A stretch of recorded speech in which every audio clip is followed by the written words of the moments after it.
بسم الله الرحمن الرحيم.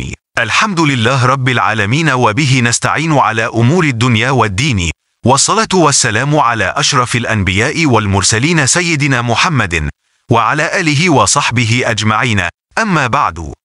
Tulisan menarik yang kami angkat kali ini adalah dari situs web yang berasal dari Yaman, yang bernama Al-Markaz Al-Qaumi Al-Yamani Lil Abad Swat Dirosah.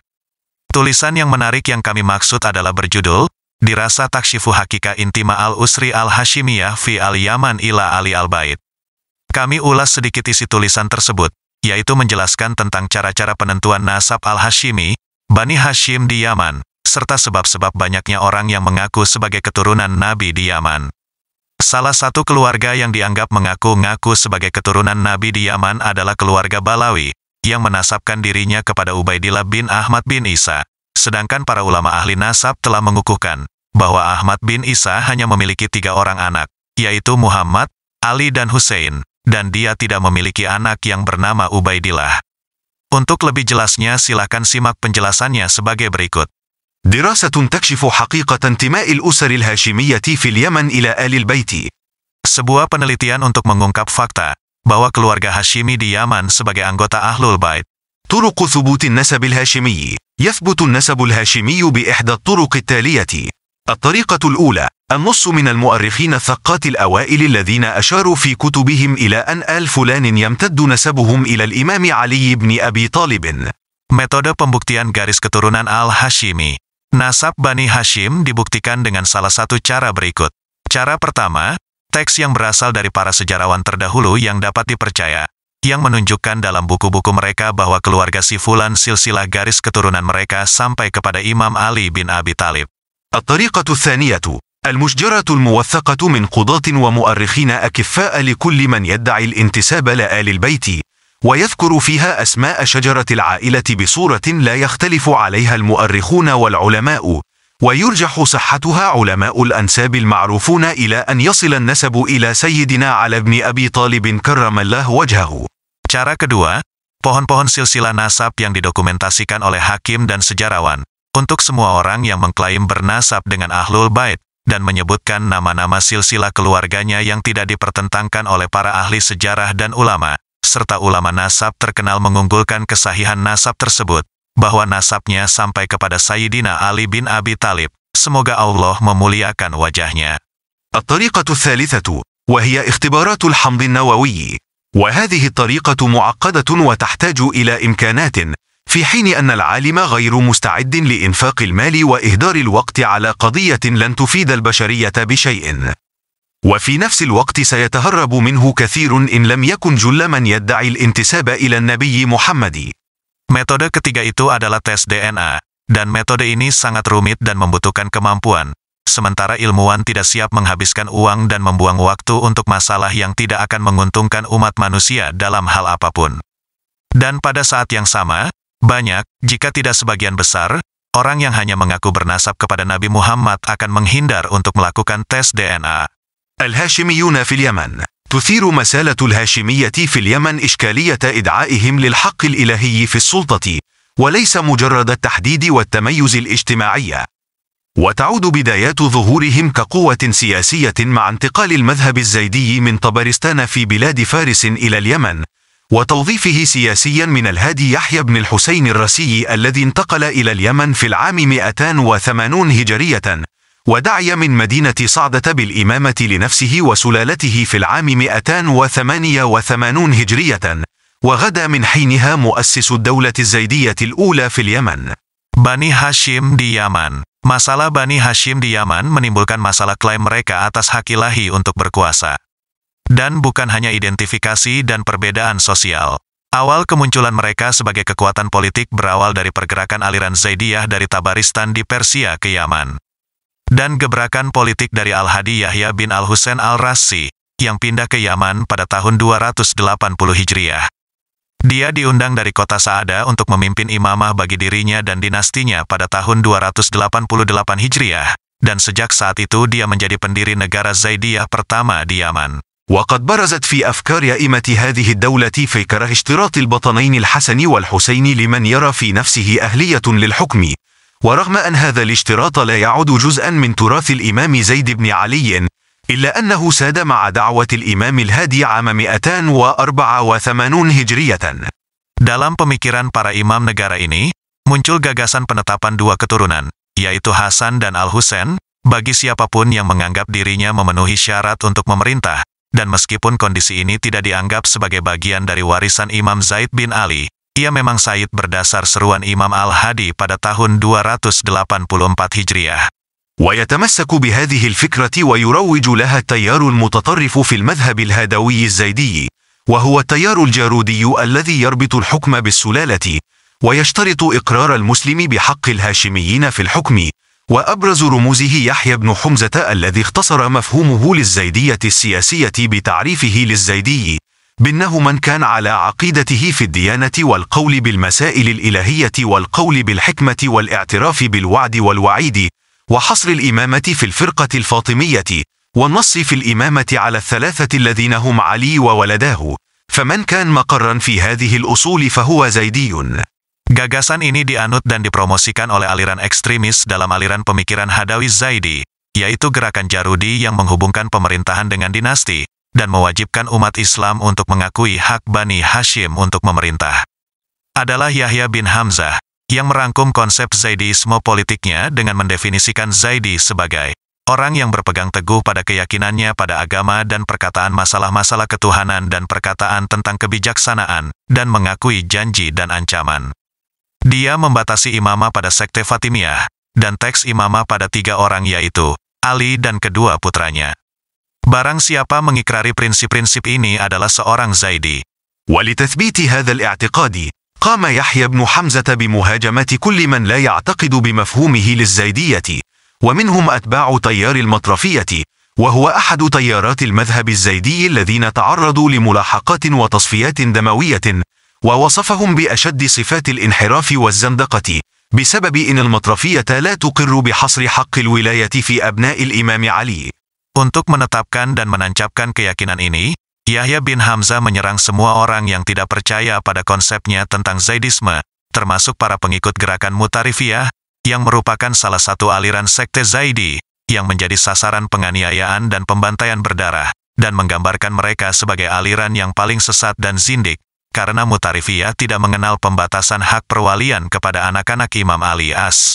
وقد قامت دولة الإمامة الجارودية في اليمن في حقبتين زمنيتين مختلفتين، فظهرت الدولة الأولى في عهد الإمام القاسم بن محمد، واستمرت منذ العام 1006 هجرية سالب 1598، وحتى مجيء العثمانيين للمرة الثالثة إلى اليمن في النصف الثاني من القرن التاسع عشر، ودولة الأئمة الثانية التي ظهرت مع حكم الإمام يحيى بن محمد حميد الدين من نسل الأسرة القاسمية، واستمرت 44 عاما حتى قيام الثورة اليمنية عام 1962. Negara Imamah Jarudian didirikan di Yaman dalam 2 periode waktu yang berbeda, sehingga negara pertama muncul pada masa pemerintahan Imam Al-Qasim bin Muhammad, dan itu berlangsung dari tahun 1006 Hijriah atau 1598 Masehi, sampai munculnya Kesultanan Ottoman untuk ketiga kalinya ke Yaman pada paruh kedua abad ke-19. Dan negara Imamah kedua yang muncul dengan pemerintahan Imam Yahya bin Muhammad Hamid al-Din, adalah keturunan dari keluarga Qasimi, yang berlangsung selama 44 tahun hingga revolusi Yaman pada tahun 1962.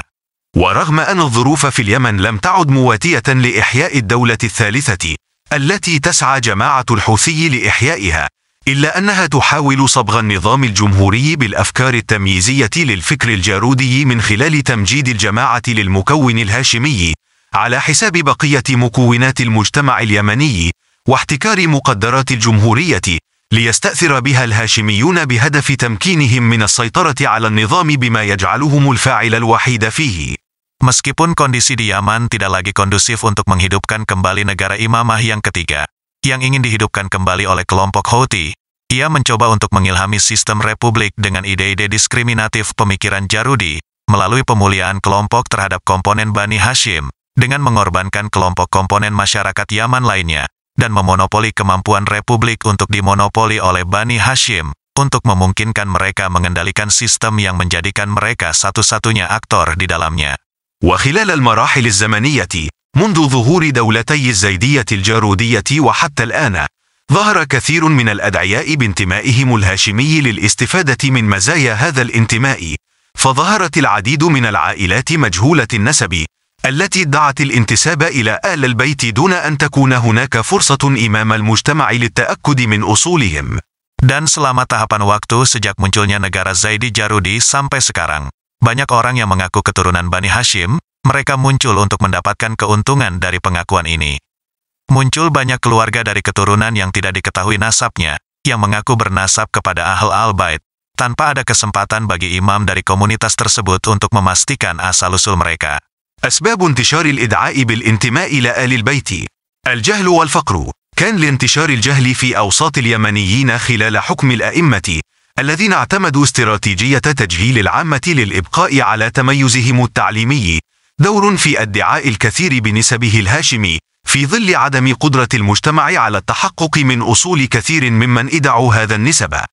Alasan penyebaran klaim bernasab Ahlul Bait: kebodohan dan kemiskinan. Penyebaran ketidaktahuan di antara orang-orang Yaman selama pemerintahan para imam, yang mengadopsi strategi umum ketidaktahuan untuk mempertahankan perbedaan pendidikan mereka, berperan dalam banyak klaim garis keturunan Bani Hashim, mengingat ketidakmampuan masyarakat untuk memverifikasi asal-usul banyak dari mereka yang mengklaim pada garis keturunan ini. وما يعزز هذا الطرح أن كثير من مدعي الانتساب إلى الأصل الهاشمي في اليمن لم يعلنوا هذا النسب في المناطق الحضرية المدن، بل أعلنوا انتسابهم لآل البيت من مناطق هامشية يعاني سكانها من الجهل والفقر مثل أرياف محافظات صعده وحجه وعمران وصنعاء والقرى البعيدة في تعز وحضرموت ومناطق الساحل الفقيرة التي تكون بعيدة عن المدن الحضرية مثل مدن صنعاء وتعز وعدن التي لم تظهر بين سكانها دعاوى الانتساب للهاشمية. نظرا لسهولة كشف زيف مثل هذه الإدعاءات. Yang memperkuat argumen ini adalah bahwa banyak dari mereka yang mengaku bernasab dengan keturunan Bani Hashim di Yaman tidak menyatakan silsilah ini di daerah perkotaan, melainkan mereka menyatakan bernasab pada Ahlul Bait di daerah-daerah marginal yang penduduknya menderita kebodohan dan kemiskinan, seperti pedesaan di kegubernuran Saada, Hajah, Amran, Samaa, dan desa-desa terpencil di Taiz, Hadramaut, dan daerah lainnya. Dan daerah pesisir miskin yang jauh dari kota perkotaan, seperti kota Samaa, Taiz dan Aden, yang penduduknya tidak memiliki klaim bernasab dengan Bani Hashim, karena mudahnya mengungkap kepalsuan klaim tersebut. ونظرا لرفض المجتمعات المحلية إدماجهم ضمن مكونات القبلية، فقد تسمى البعض منهم بأسماء المناطق التي قدموا منها: بيت الكحلاني وبيت الشرفي وبيت الأهنومي وبيت المداني وبيت الحوثي وبيت الشهاري وبيت الصعدي وواو. Dan karena penolakan masyarakat setempat untuk mengintegrasikan mereka ke dalam komponen suku, beberapa di antaranya dinamai menurut daerah asal mereka: Beit al-Kahlani, Beit al-Sarfi, Beit al-Ahnoumi, Beit al-Madani, Beit al-Houthi, Beit al-Sahari, Beit al-Sadi, dan. كما أن حالة الفقر التي عانى منها اليمنيون قبل ثورة 26 من سبتمبر جعلت البعض ممن يستطيع القراءة والكتابة أن يدعي أنه من آل البيت بغض النظر عن أصله ليضمن الحصول على المسكن والمأكل مقابل تدريس القرآن للصغار. Selain itu, kondisi kemiskinan yang dialami warga Yaman sebelum revolusi tanggal 26 September membuat sebagian orang yang bisa membaca dan menulis mengklaim bahwa mereka berasal dari Ahl al-Bait, terlepas dari asal mereka, untuk menjamin akses perumahan dan makanan di pertukaran untuk mengajarkan Al-Quran kepada anak-anak. العزلة. أدت حالة العزلة التي عاشها المجتمع اليمني وضعف التواصل بين أبناء المناطق المختلفة إلى صعوبة في معرفة أخبار المناطق على مستوى المحافظة الواحدة. المحافظة حاليا كانت في السابق تسمى لواء، مما أدى إلى قيام بعض القتلة والمجرمين الهاربين من مناطقهم إلى مناطق جديدة إلى الإدعاء بانتسابهم لآل البيت، حتى يقطعوا على الآخرين السؤال عن أصولهم القبلية في مناطقهم الأصلية ومعرفة خلفياتهم الإجرامية. Terisolasi. Keadaan terisolasi yang dialami masyarakat Yaman dan minimnya komunikasi antar masyarakat dari berbagai daerah membuat sulitnya mengetahui berita daerah-daerah setingkat provinsi yang sama. Saat ini provinsi tersebut dulunya disebut kabupaten, yang menyebabkan beberapa pembunuh dan penjahat melarikan diri dari daerah mereka ke daerah baru untuk mengklaim bernasabnya mereka dengan Ahl al-Bait, sehingga mereka menghentikan orang lain untuk bertanya tentang asal-usul suku mereka, di daerah asal mereka, dan mengetahui latar belakang kriminal mereka. ويلاحظ أن الانتساب لمسمى الأسرة لا يعني الانتساب لنفس النسب، فعلى سبيل المثال بيت الشامي في منطقة السدة من محافظة إب يدعون انتسابهم للهاشميين، في حين أن نفس العائلة في منطقة خولان من محافظة صنعاء ونفس العائلة في محافظة صعدة يعتزون بأصولهم القبلية، مع العلم أن هذا اللقب عند القبائل اليمنية يشير إلى الاتجاه الذي قدم منه الشخص، وليس الانتماء العائلي. الشام بمعنى الشمال والشام بمعنى القادم من الشمال. Perlu dicatat bahwa bernasab dengan nama keluarga tidak berarti bernasab dengan garis keturunan yang sama. Misalnya, keluarga Sami di wilayah Al-Sidah di Kegubernuran Ib mengklaim bernasabnya mereka dengan Bani Hashim, sementara keluarga yang sama di wilayah Haulan di Kegubernuran Samaa dan keluarga yang sama di Kegubernuran Saada, mereka bangga dengan asal-usul suku mereka, disertai tahunya mereka bahwa gelar ini di antara suku-suku Yaman menunjukkan arah dari mana orang tersebut berasal, dan bukan nasab keluarga. Al-Sam berarti utara, dan Al-Sami berarti yang datang dari utara. التحول من اليهودية إلى الإسلام. مرت الأقلية اليهودية في اليمن بفترات اضطهاد من قبل الحكام المحليين بسبب إرهاقهم بدفع الجزية وإجبارهم على إتباع سلوكيات تحط من مكانتهم في مجتمعاتهم المحلية، مما جعل البعض يتحول من اليهودية إلى الإسلام ويدعي انتسابه إلى البيت الهاشمي، انطلاقا من أن أنبياء اليهود والنبي محمد ينتسبون إلى أب واحد هو سيدنا إبراهيم.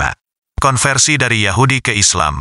Minoritas Yahudi di Yaman mengalami masa-masa penganiayaan oleh penguasa lokal, karena kelelahan dengan membayar upeti dan memaksa mereka untuk mengikuti perilaku yang merendahkan status mereka di komunitas lokal mereka, yang membuat sebagian orang berpindah dari Yahudi ke Islam, dan mengklaim bernasab dengan keluarga Bani Hashim, atas dasar bahwa para nabi Yahudi dan Nabi Muhammad bernasab pada satu ayah, yaitu Nabi Ibrahim. ولمواجهة رفض المجتمعات لهم، فقد انتحلوا صفات لألقابهم للتغطية على أصولهم غير المعروفة.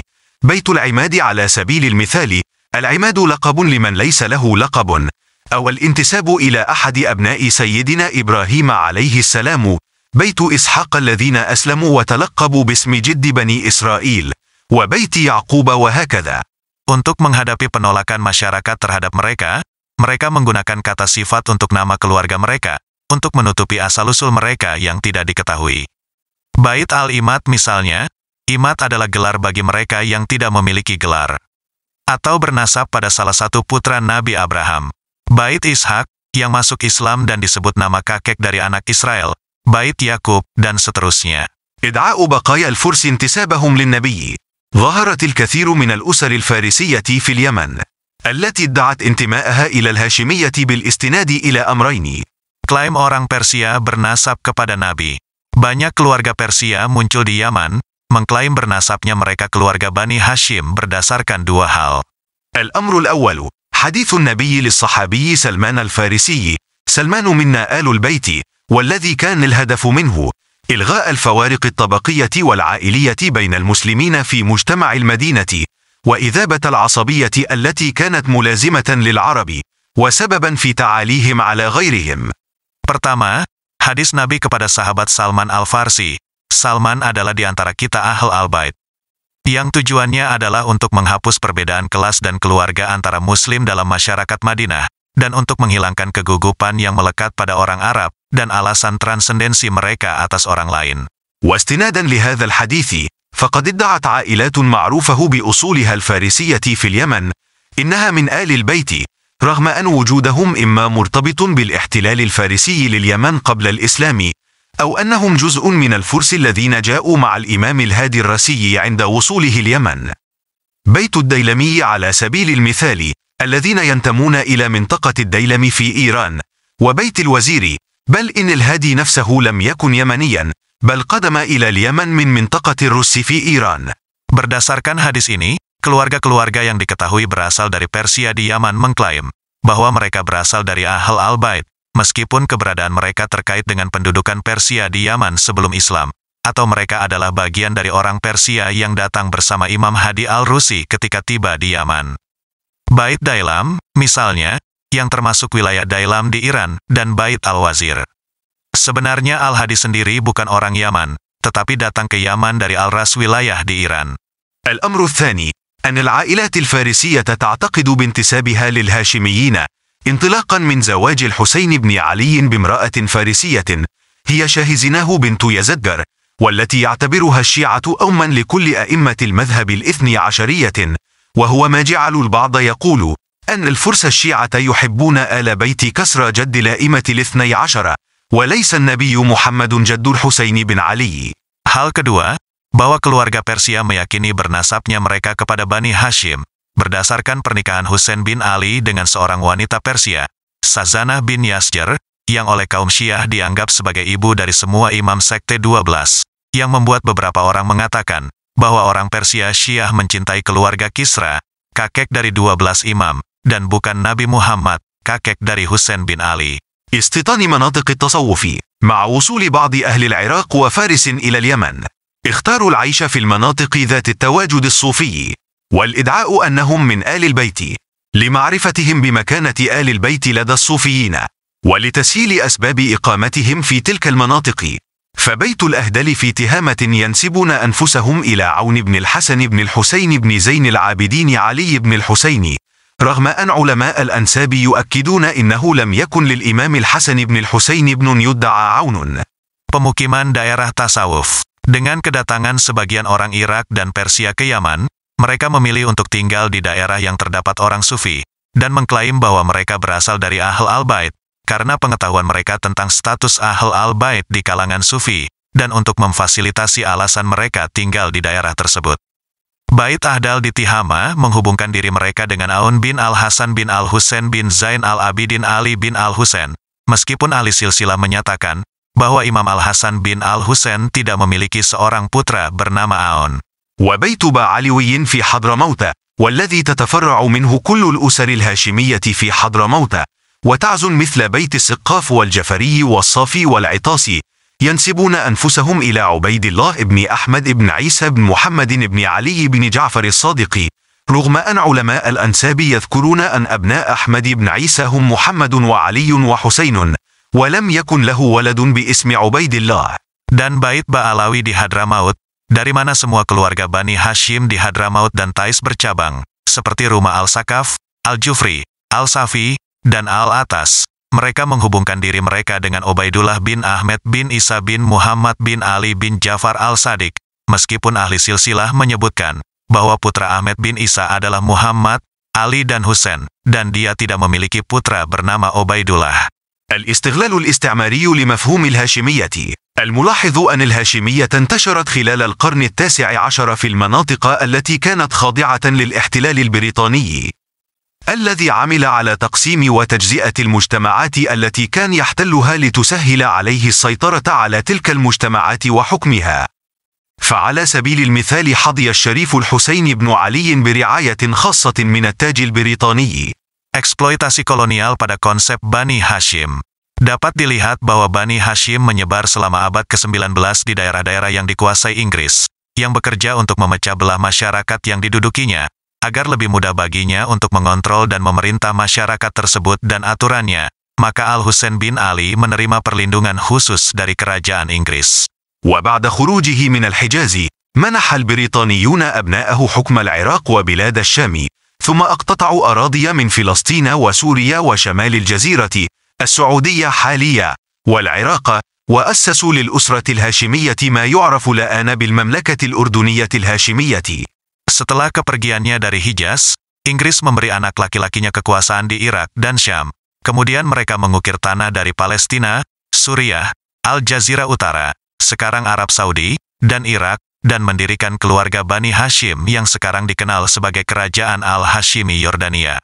وقد كتب السيد هوارد جونز الوزير المفوض الإنجليزي على وزارة الخارجية البريطانية في القرن التاسع عشر: يجب أن نرسل عدد من السادة أصحاب العمائم السوداء والآيات والملال والدراويش من الهند إلى المراكز الدينية للشيعة وأماكنهم المقدسة التي يتبركون بها، لتدير بالتدريج هذه الطبقة كما نريد.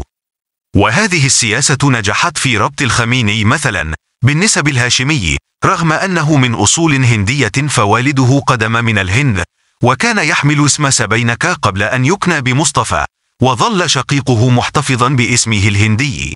Tuan Howard Jones, menteri berkuasa penuh Inggris, menulis kepada kantor luar negeri Inggris pada abad ke-19, kita harus mengirim sejumlah pria, pemilik sorban hitam, syair, mullah, dan darwis dari India ke pusat-pusat keagamaan di kaum Syiah dan tempat-tempat sucinya yang mereka mohonkan restunya, untuk secara bertahap mengelola kelas ini seperti yang kita inginkan. Dan politik ini berhasil menghubungkan Khomeini, misalnya, dengan garis keturunan Bani Hashim, meskipun dia berasal dari India, seperti ayahnya yang berasal dari India, dan menyandang nama Spinka sebelum dia disebut Mustafa. Dan saudaranya tetap mempertahankan nama Indianya,